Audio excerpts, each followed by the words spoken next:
الحمد لله وكفى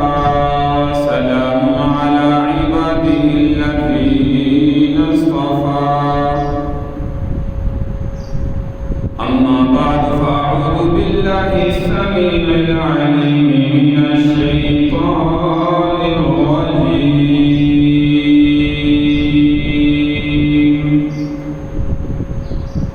بسم الله وباسم عرش كتاب الله الرحمن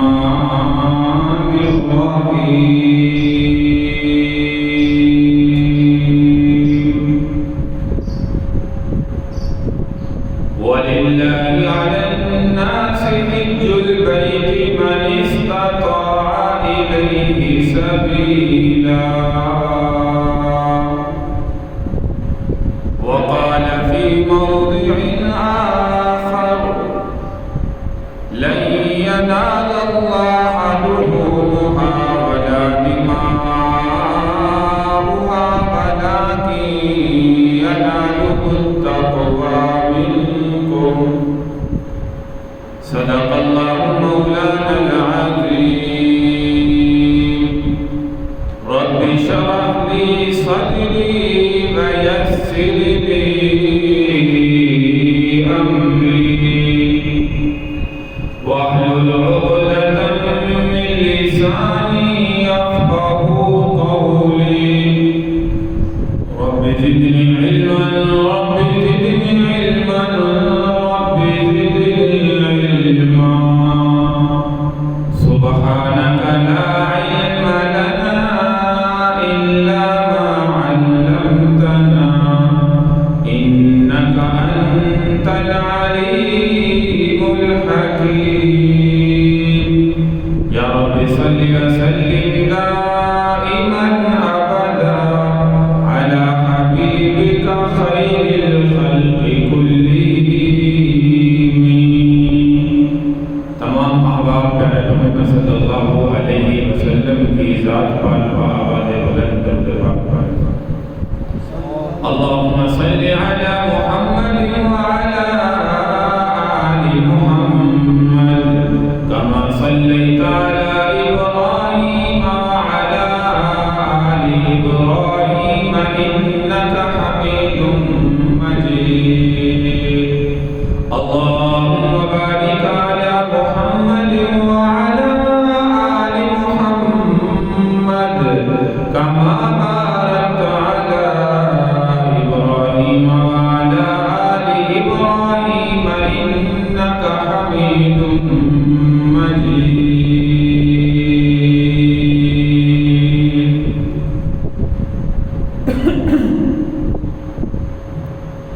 قابل صدر کرام سامعین کرام بزرگوں دوستوں پردہ نشین ماں بہنوں حج کے مہینے چل رہے ہیں دوسرا مہینہ ذی القعدہ کا چل رہا ہے اور اس کے بعد ذی الحجہ کا مہینہ اللہ تبارک و تعالی نے ذی الحجہ کے مہینہ کے اندر مسلمانوں کو دو بڑی عبادتیں جو ہے وہ عطا فرمائی ایک تو حج کا فریضہ اور دوسرا قربانی کا عمل اور یاد رکھیے دنیا کے اندر جو بھی عبادتیں جو بھی فرائض اللہ نے ہم پر مقرر کیے ہیں یا انسان جو بھی دنیا میں نیکی کا کام کرتا ہے جو بھی اچھا کام کرتا ہے یاد رکھیے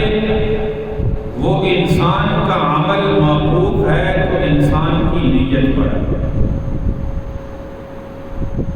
اس میں یہ ہے کہ انسان ایک بڑا عمل کر رہا ہے اور دوسرا انسان چھوٹا عمل کر رہا ہے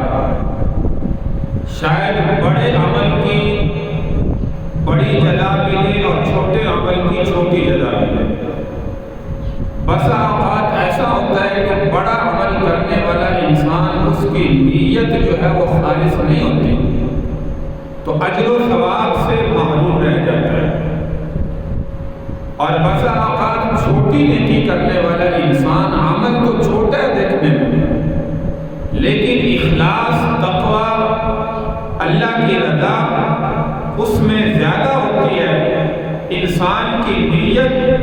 صرف اور صرف اللہ کی ذات کو راضی کرنا مقصود ہوتا ہے، تو اللہ تبارک و تعالیٰ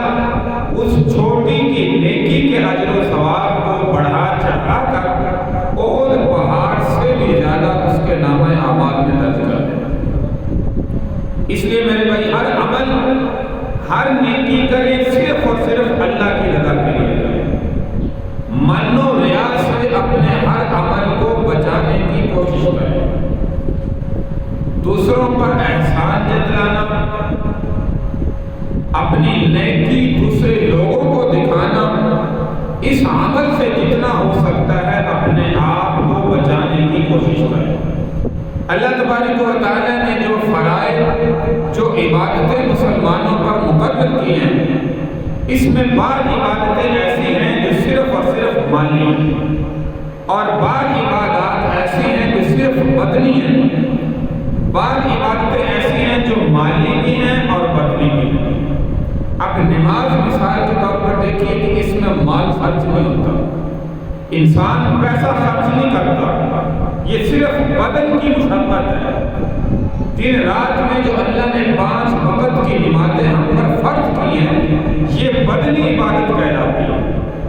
پیسہ دے کر انسان نماز جو ہے وہ نہیں پڑھتا، فری کی عبادت ہے، فری میں انسان اپنے اللہ کی ذات کو راضی کرنے کی کوشش کرے، اور یہ ہر حال میں فرض ہے۔ یہ نہیں کہ شاید جو ہے وہ کسی وقت میں فرض ہو، کسی وقت میں فرض نہ ہو، دن میں چلو جی 1 نماز پڑھ لی، کبھی 2 پڑھ لی، کبھی 3 پڑھ لی، کبھی 4 پڑھ لی، کبھی 5 پڑھ لی، نہیں میرے بھائی، ہر عاقل بالغ بندے پر اللہ تبارک و تعالیٰ نے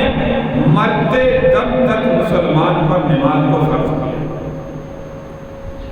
آج میں مثال دیتا ہوں کہ نماز جنازہ جو فرض کفایہ ہے، محلے کے چند آدمی اکٹھے ہو کر پڑھ لیں، دوسروں کو کسی قسم کا گناہ نہیں۔ فرض کفایہ ادا کرنے کے لیے ہم کتنا طویل سفر جو ہے وہ کر جاتے ہیں، کتنا طویل سفر کر لیتے ہیں، لیکن جو چیز اللہ تبارک و تعالیٰ نے فرض کی ہے، جو ہم مسلمانوں پر فرض ہے،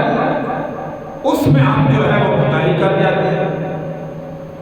اس میں ہمارا رویہ یہ ہوتا ہے کہ کبھی پڑھ لیا اور کبھی جو ہے وہ نہ پڑھا۔ تو فرض کفایہ میرے بھائی فرض کفایہ ہے، فرض جو ہے وہ اس کو فرض سمجھے، یہ ہر حال کے اندر عاقل بالغ مسلمان بندے پر فرض ہے۔ تو یہ میں کہہ رہا تھا کہ بدنی عبادت ہے، ایک ہے کہ مالی عبادت۔ مالی عبادت کیا ہے؟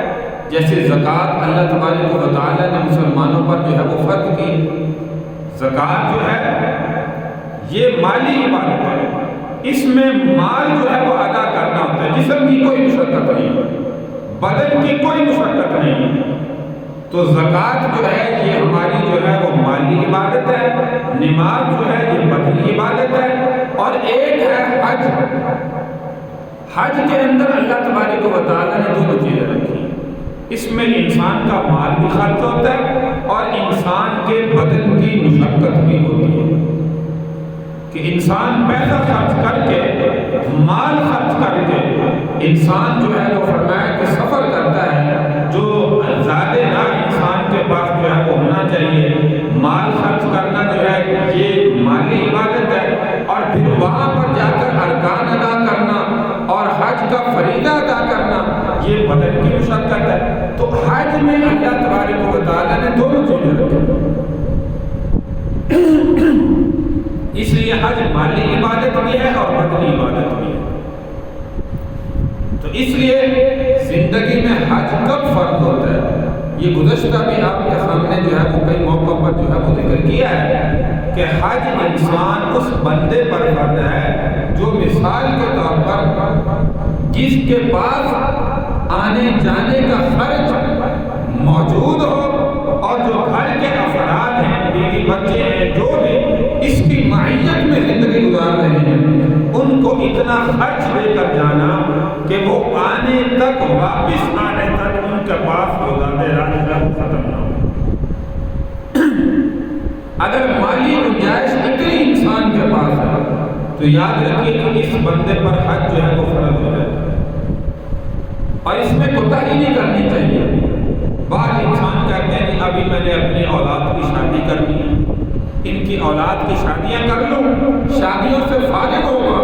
اس کے بعد جو ہے وہ حج کروں گا۔ اسی طرح انسان کہتا ہے کہ میرا فلاں کام ہے، وہ کام کر کے اس کے بعد حج کی نیت کروں گا، پھر جو ہے وہ اللہ حج کرا دے۔ بعض انسان کہتے ہیں کہ ابھی تو میری جوانی ہے، جب بڑھاپے میں پہنچوں گا پھر جو ہے وہ حج کو جاؤں گا۔ تو یہ ہیلے بہانے میرے بھائی حج کے اندر جو ہے وہ نہیں کرنے چاہیے۔ جب انسان کے پاس حج کی طاقت ہو جائے، انسان پر یاد رکھو مسلمان بندے پر اس وقت حج فرض ہو جائے، اور جب حج فرض ہو جائے اس میں جو ہے وہ غفلت نہیں کرنی چاہیے، زیادہ دیر نہیں کرنی چاہیے۔ حج فرض ہو گیا، انسان جو ہے وہ تاخیر کر رہا ہے، دیر کر رہا ہے، شاید موت آ جائے، انسان دنیا سے چلا جائے، حج فرض تھا، وہ ذمے کے جو ہے وہ ذمے رہ گیا، آخرت میں اللہ کے ہاں اس کا جو ہے وہ جواب دینا۔ زندگی میں تجھ پر حج فرض ہوا تھا، لیکن تو نے زندگی میں حج فرض ادا نہ کیا، باقی دنیاوی کام جو ہے وہ سنبھالتا۔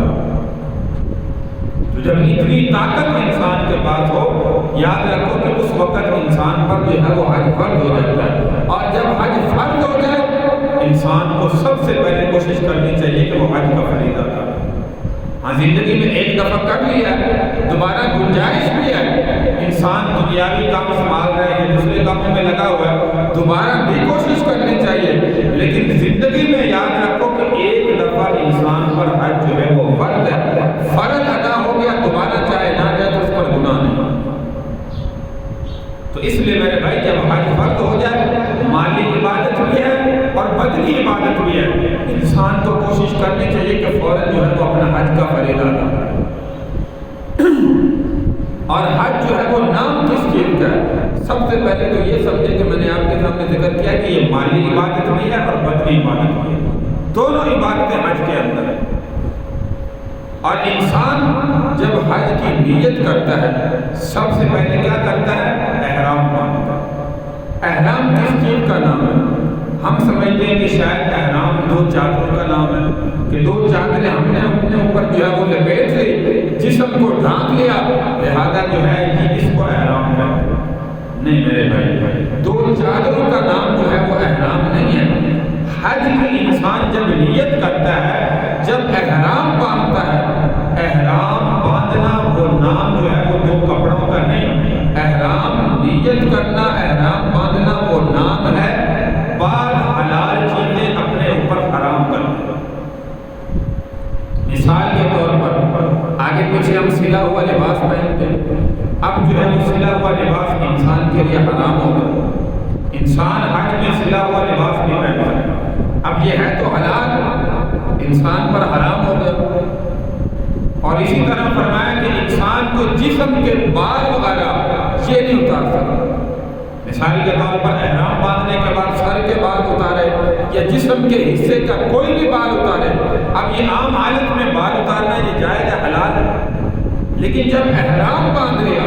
یاد رکھو اس کے بعد ہم جسم کا کوئی بال بھی، ایک بال بھی نہیں اتار سکتے، یہ بھی احرام کی حالت میں ہم پر حرام ہے۔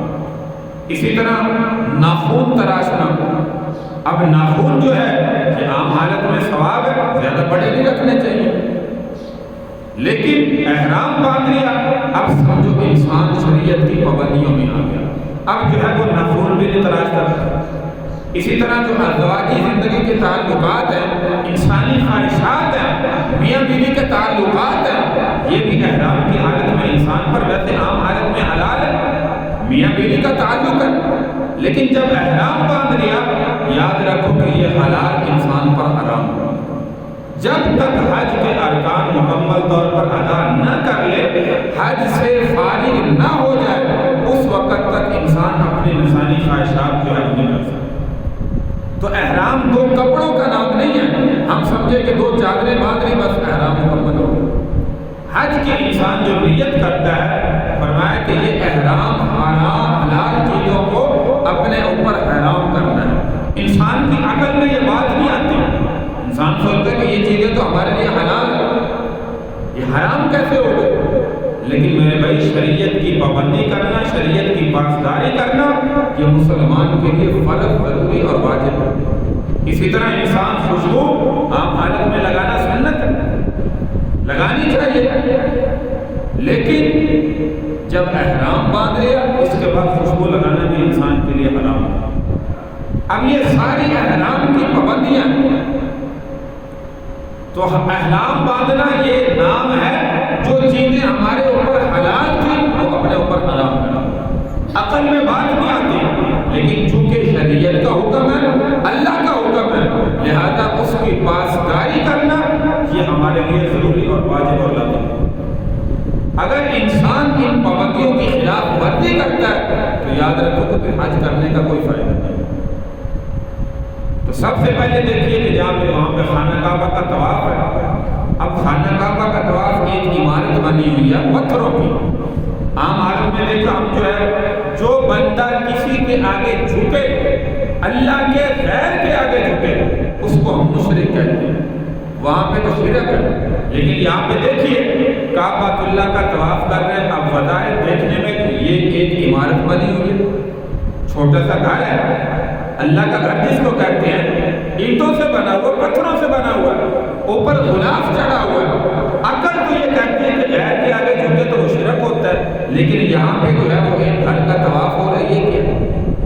چونکہ میرے بھائی اللہ کا حکم ہے، اللہ کے حکم کے آگے ہماری پاسداری کرنا جو ہے وہ ضروری ہے، اپنے سر کو جھکانا یہ ہمارے لیے ضروری ہے۔ اب اگر یہاں پہ ہم عقل کے گھوڑے دوڑانا شروع کرتے ہیں تو یاد رکھیں کہ انسان جو ہے وہ پھر اس کی پاسداری نہیں کر سکتا۔ تو سب سے بڑی عبادت خانہ کعبہ کا طواف کرنا ہے، بہت بڑی عبادت ہے، جتنا ہو سکے خانہ کعبہ کا طواف جو ہے وہ کرنا چاہیے۔ ملتا کیا ہے؟ فرمایا کہ جو ایک ایک قدم انسان کا طواف کے اندر اٹھ رہا ہے، اللہ تبارک و تعالیٰ ہر ایک قدم پر اس کا ایک گناہ معاف فرما رہے ہیں، ایک درجہ جو ہے وہ بلند کر رہے ہیں۔ اب خانہ کعبہ کے ارد گرد طواف کرتے ہیں، دوسری منزل میں جائیں تو طواف کا چکر جو ہے وہ بڑا ہو جاتا ہے۔ بعض انسان کوشش کرتے ہیں کہ نچلے والے حصے میں طواف کریں، لیکن اوپر والے حصے میں یاد رکھیے ہر قدم پر ایک گناہ انسان کا معاف ہو رہا ہے، ہر قدم پر ایک ایک نیکی مل رہی ہے۔ تو جب اتنا بڑا اجر و ثواب مل رہا ہے تو کیا زیادہ بڑا چکر ہوگا تو وہاں پہ اللہ یہ نہیں عطا فرمائے؟ تو اوپر جو ہے وہ سمجھو کہ زیادہ نیکی ہے، اور نیچے انسان کی کوشش ہوتی ہے کہ میں خانہ کعبہ کو بھی دیکھتا رہوں اور اس کے ارد گرد قریب قریب چکر لگاؤں، یہ ٹھیک ہے، کوشش ہونی چاہیے، لیکن اوپر کا طواف کرنا یہ یاد رکھو کہ نیکیوں میں اور زیادہ اضافہ کر دیتا ہے۔ خانہ کعبہ کا طواف یہ بہت بڑی عبادت ہے، عمرہ کرنے میں جائیں، حج کرنے میں جائیں، جتنا ہو سکے اتنا ہی زیادہ خانہ کعبہ کا طواف جو ہے وہ کرنا چاہیے۔ اب دیکھو میں نے کہا کہ یہ اللہ کا گھر ہے، بظاہر دیکھنے میں خانہ کعبہ کچھ نہیں، ایک گھر بنا ہوا ہے اینٹوں سے، پتھروں سے، لیکن چونکہ اللہ نے فرمایا وَأَذِّن فِي النَّاسِ بِالْحَجِّ يَأْتُوكَ، اللہ تبارک و تعالیٰ نے حضرت ابراہیم علیہ السلام کو حکم فرمایا کہ میرے گھر خانہ کعبہ کی تعمیر کرو۔ آج بھی ہم جائیں، اللہ زندگی میں بار بار لے جائے، اللہ تبارک و تعالیٰ زندگی میں بار بار حج کعبۃ اللہ کی سعادت عطا فرمائے، عمرہ کی سعادت عطا فرمائے۔ آج بھی اللہ تبارک و تعالیٰ کے گھر کے سامنے مقام ابراہیم سامنے موجود ہے۔ مقام ابراہیم میں آپ دیکھیں گے ایک پتھر کے اوپر حضرت ابراہیم علیہ السلام کے پاؤں کے نشانات موجود ہیں، دونوں پاؤں ترتیب سے ان کے نشان موجود۔ یہ وہی پتھر ہے جس پتھر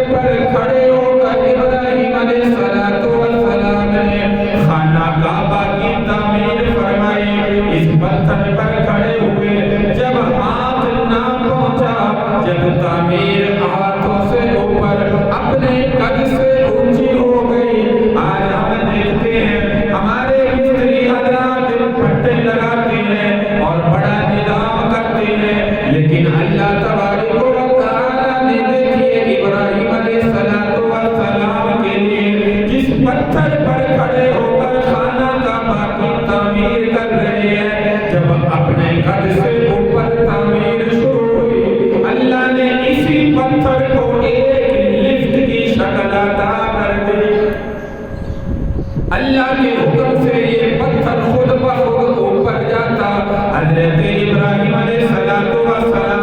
وہ پتھر خانہ کعبہ کی تعمیر میں رکھتے. جب نیچے آنا ہوتا یہ خود بخود پتھر نیچے آتا. اب عقل کہتی ہے کہ یہ ناممکن ہے، بغیر کوئی اسباب کے یہ کیسے ممکن ہے؟ لیکن میرے بھائی اللہ کے ہاں کوئی مشکل نہیں. اللہ کہتے ہیں کن فیکون، وہ فوراً ہو جاتا ہے. اللہ تبارک و تعالی نے اس پتھر پر کھڑے ہو کر ابراہیم علیہ السلام نے خانہ کعبہ کی تعمیر فرمائی. جب تعمیر مکمل ہو گئی اللہ نے فرمایا اے ابراہیم اب یہ آواز لگاؤ. اب یہ تمہاری آواز پوری دنیا میں پھیلانا میرا کام ہے. ابراہیم علیہ السلام کہنے لگے یا اللہ میں خانہ کعبہ کی تعمیر کرنے کے بعد یہاں سے آواز لگاؤں گا وَأَذِّن فِي النَّاسِ بِالْحَجِّ يَأْتُوكَ، اے لوگوں خانہ کعبہ کی طرف آؤ، حج کرنے کے لیے آؤ اور ساری دنیا سے آؤ. لیکن میری آواز ساری دنیا تک کیسے پہنچے گی؟ اللہ تبارک و تعالی نے فرمایا یہ تم اپنے دل و دماغ میں سوچ رہے ہو کہ تمہاری آواز پوری دنیا کے انسانوں تک کیسے پہنچے گی. اے ابراہیم جو ابھی تک دنیا کے اندر تم نے سوچا کہ میری آواز کیسے پہنچے گی، فرمایا آواز لگانا تمہارا کام ہے. دنیا کے ہر ایک کونے تک اس آواز کو پہنچانا یہ تمہارے رب کا کام ہے. ابراہیم علیہ السلام نے آواز لگائی، ساری دنیا کے لوگوں کو پیغام پہنچایا اے لوگوں میں نے اللہ کا گھر تعمیر کیا ہے، اب یہاں پہ آ کے طواف کرو، اب یہاں پہ آ کے حج کے ارکان ادا کرو. یہ انسان کی عقل کے اندر بات نہیں آتی. حج کرنے کے بعد طواف کرنے کے بعد دوسرا مقام فرمایا کہ سعی کا ہے. سعی کے ساتھ چکر لگائے جاتے ہیں. عقل کہتی ہے یہ بات سمجھ میں نہیں آتی، یہاں پہ چکر لگانا کیوں ضروری ہے؟ لیکن یاد رکھیے حضرت حاجرہ علیہ السلام جب اپنے بیٹے کی طرف کے اندر پانی لینے کے لیے کبھی صفا پہ جاتی ہیں کبھی مروہ پہ جاتی ہیں، اس وقت کوئی پتہ نہیں کہ آئندہ حالات میں کیا ہوگا. صرف اپنے بیٹے کی تڑپ کے لیے تاکہ میرے بیٹے کو کچھ نہ کچھ پانی مل جائے، میرے بیٹے کے حلق میں پانی چلا جائے. حضرت اسماعیل علیہ السلام اپنی شدت پیاس کی وجہ سے ایڑیوں کو زمین پر رگڑ رہے ہیں. حضرت حاجرہ بار بار کبھی صفا کی طرف دوڑتی ہیں اور کبھی مروہ کی طرف دوڑتی ہیں. اللہ کو یہ ادا اتنی پسند آئی کہ ہر حج کرنے والے مسلمان پر سعی کو اللہ نے واجب قرار دے دیا. اللہ کو میرے بھائی اپنے نیک بندوں کی ادائیں بڑی پسند آئی اور اتنی پسند آئی کہ آج حاجی کے لیے چاہے کوئی عمرہ کرنے جائے اور چاہے کوئی حج کرنے کے لیے جائے، جب تک صفا مروہ کے چکر نہ لگائے اور جو دوڑنے کا مقام ہے اس میں نہ دوڑے تو یاد رکھو کہ انسان کا نہ حج قبول ہے نہ عمرہ قبول ہے. اب بظاہر دیکھنے میں انسان سوچتا ہے کہ یہاں پہ دوڑنا کیوں ضروری ہے، اور دیکھیے یہاں پہ ایک بات ذہن میں آئی، عورتوں کے پردے کا اللہ نے کتنا انتظام کیا. یہاں پہ جو دوڑ لگاتے ہیں یہ صرف مرد حضرات کے لیے. آپ اللہ تبارک و تعالیٰ آپ کو بار بار لے جائے وہاں پہ صفا مروہ کی سعی میں جس مقام پر تھوڑا سا دوڑ کر چلنا ہے وہاں پہ صرف مرد کو حکم ہے، عورت کو حکم ہے. حالانکہ دوڑ تو عورت نے لگائی تھی. حضرت حاجرہ علیہ السلام وہ تو عورت تھی، لیکن اللہ نے اس وقت دیکھیے عورت کے لیے وہاں پہ دوڑنا کیوں حرام کرا. یہ میرے بھائی انسان کی جو اللہ تبارک و تعالیٰ نے عورت جو پردہ عورت پر فرض کیا ہے، بڑے افسوس کی بات ہے کہ ہم گھر میں رہ کر جو ہے وہ ہماری عورتیں پردہ نہ کریں، بڑے افسوس کی بات ہے۔ وہاں پہ دیکھیے اتنی عظیم عبادت میں جہاں پہ مردوں کو دوڑنے کا حکم دیا، اللہ تبارک و تعالیٰ نے عورت کے لیے منع کرا دیا کہ وہ یہاں پہ نہ دوڑے بلکہ اطمینان سے چلے۔ عورت کے پردے کا اللہ نے اتنا خیال کیا دنیا میں، لیکن گھر میں رہ کر بھی عورت کہے کہ نہیں جی پردہ فرض نہیں ہے، چہرے کا پردہ فرض نہیں ہے، فلاں فرض نہیں ہے، اپنی مرضی کرتی رہے، تو میرے بھائی تم یاد رکھو کہ وہ اللہ تبارک و تعالیٰ کو ناراض کرنے والی ہے، اللہ کو راضی کرنے والے ہیں۔ تو یہ ایک بات سمجھ میں نہیں آتی کہ وہاں پہ مرد بھی دوڑتے ہیں، لیکن اللہ تبارک و تعالیٰ نے شریعت کے اندر جو متعین کر دیا، اللہ کا حکم ہے، اس کے آگے سر کو جھکانا یہ ہماری ذمہ داری ہے۔ اور ایک عاشق اپنے محبوب کی طرف جب جاتا ہے، یاد رکھیے جیسے ایک عاشق اپنے محبوب کے در پہ بار بار چکر لگاتا ہے، اللہ تبارک و تعالیٰ نے فرمایا خانہ کعبہ کے چکر لگاؤ، اور جب چکر لگانے کے بعد سینے سے ایک انسان کی حالت بیان کر رہا ہوں، اپنے پسندیدہ شخص کو سینے سے ملتا ہے، گلے ملتا ہے، اللہ تبارک و تعالیٰ نے فرمایا کہ جب تمہارا اپنے اللہ کو ملنے کا دل کرے، سب سے پہلے دیکھیے حجر اسود کو بوسہ دینے کا حکم۔ اب بظاہر دیکھنے میں پتھر ہے، ایک مسلمان پتھر کو بوسہ دے رہا ہے، لیکن چونکہ اللہ کا حکم ہے،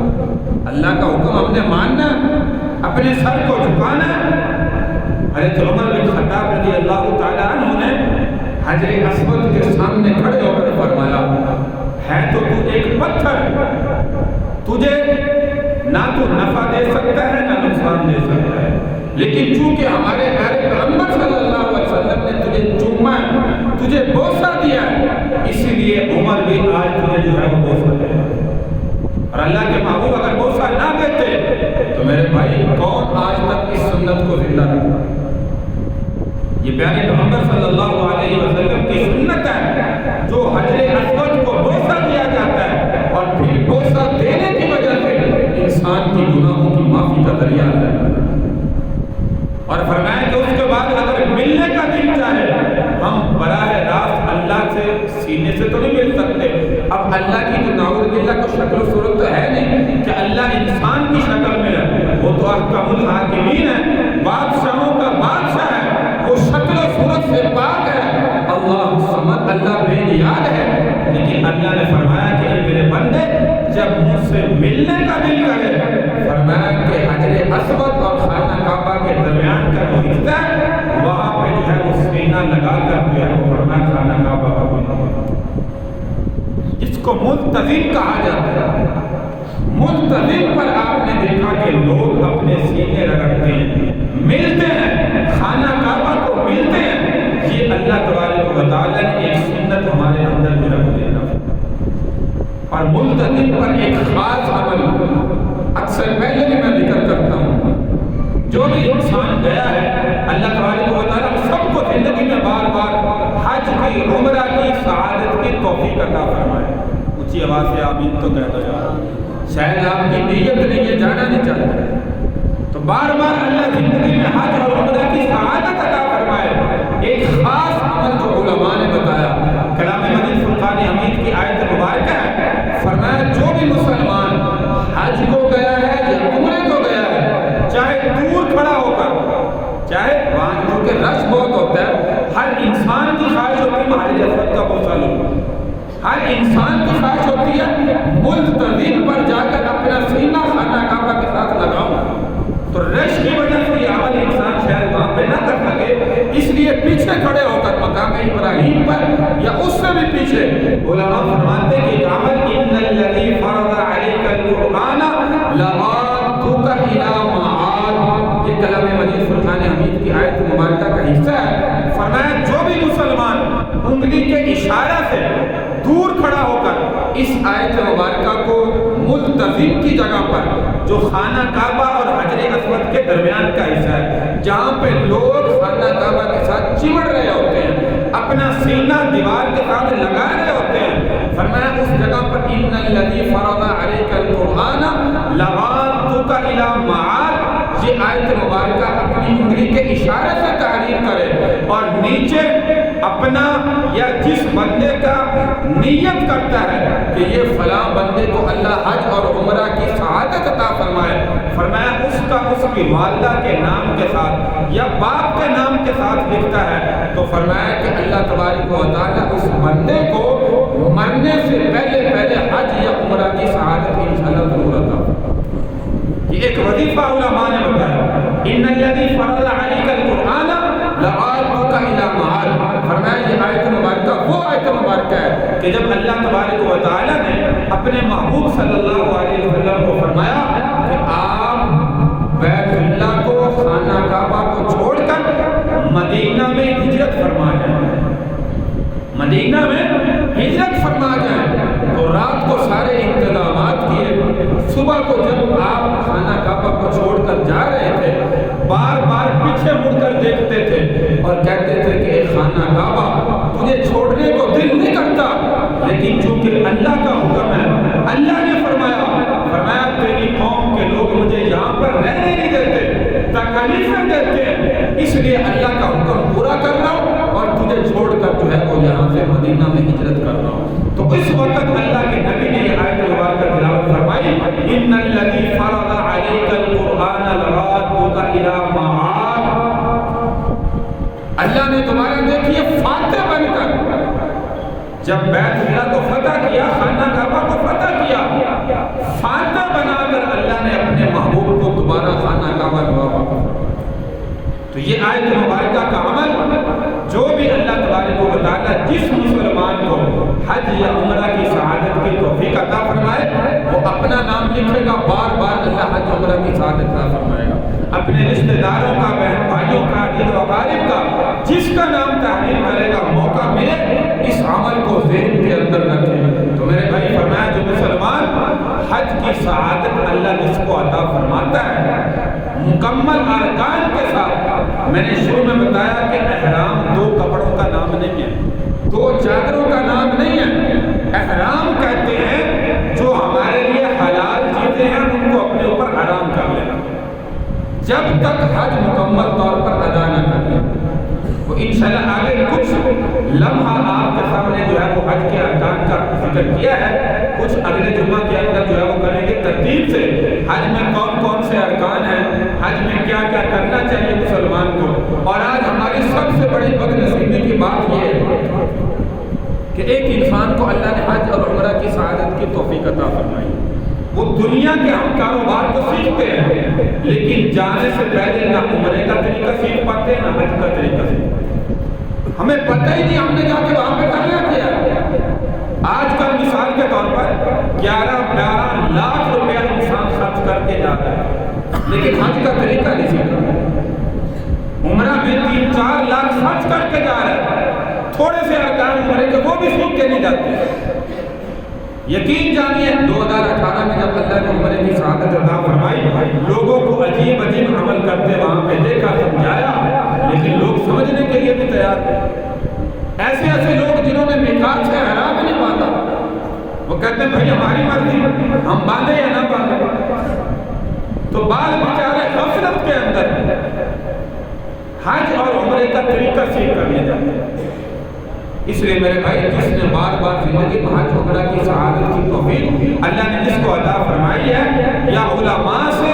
کم از کم حج کا عمرے کا طریقہ سیکھ کر پھر جائیں۔ دنیا کے سارے کام تو ہم زندگی میں بار بار سیکھتے ہیں، ایک کام نہ چلا دوسرا کاروبار سیکھا، دوسرا نہ چلا تیسرا سیکھا، تیسرا نہ چلا چوتھا سیکھا، لیکن یہ اتنی عظیم عبادت جو اللہ نے زندگی میں ہم پر فرض کی ہے،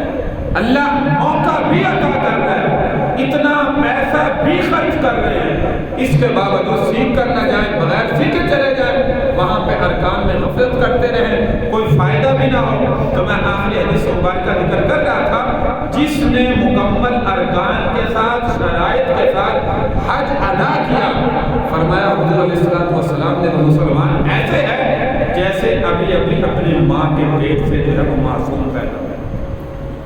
کتنی بڑی سعادت ہے۔ اس کے بعد سمجھو انسان کی نئی زندگی شروع ہو گئی، اللہ تبارک و تعالیٰ اس کے گناہوں کو معاف فرما دیتے ہیں، لیکن اس میں یاد رکھیے وہ گناہ جو حقوق اللہ کے متعلق، یہ میں بار بار ذکر کرتا ہوں، جو حقوق العباد کے متعلق ہے وہ ادا کرنا ضروری ہے۔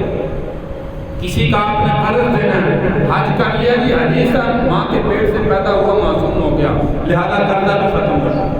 کسی کے ساتھ زیادتی کی ہے، کسی کی ناجائز زمین پہ قبضہ کیا ہے، کسی سے کوئی چیز غصب کیا ہے، وہ بھی ختم ہو گیا۔ نہیں میرے بھائی، حقوق العباد کا معاملہ اتنا سخت ہے، جب تک دنیا میں ادا نہیں کریں گے اس وقت تک یہ ذمے سے ثابت نہیں ہوگا۔ اللہ تبارک و تعالیٰ سے دعا ہے کہ اللہ تعالیٰ